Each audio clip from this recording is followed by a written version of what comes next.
When I run my class, I run the method public static void main string square bracket args. I'll draw a stack frame for that method so I can keep track of its local variables. And I'll write the name main because that's the name of the method. The first line says duck Daffy gets the value of new duck. So the left-hand side creates a new variable Daffy. And that's a variable of type duck. And so that's a variable that can hold a reference. The right-hand side says new duck, open paren, close paren. So there we're calling the constructor. The constructor is a method with the same name as the name of the class, and we call it using the keyword new. So that new duck creates a new duck for us.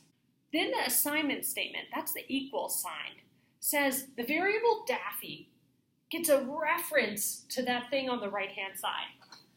So we get a reference that references that duck. The second line says duck Daisy gets Daffy. So the left-hand side makes our new variable. That's of type duck, so it's Daisy. It gets the value of Daffy. So Daisy's a variable that can hold a reference, and it gets a copy of Daffy because that's what's in its right-hand side. So Daisy is then a reference that references the same duck as Daffy. See, both of these little purple ribbons go to that duck. The next line says Daffy gets new duck. So remember, whenever we're using a variable that already exists, we don't put the type in front of it. So we say Daffy gets new duck. Remember new duck, that's calling the constructor. A constructor is a method with the same name as the name of the class, and we call it using the keyword new. So that's creating a new duck. So we've created a new duck.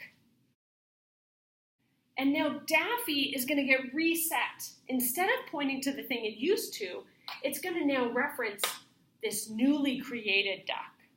So Daisy still references that first duck, and Daffy is going to reference this new duck.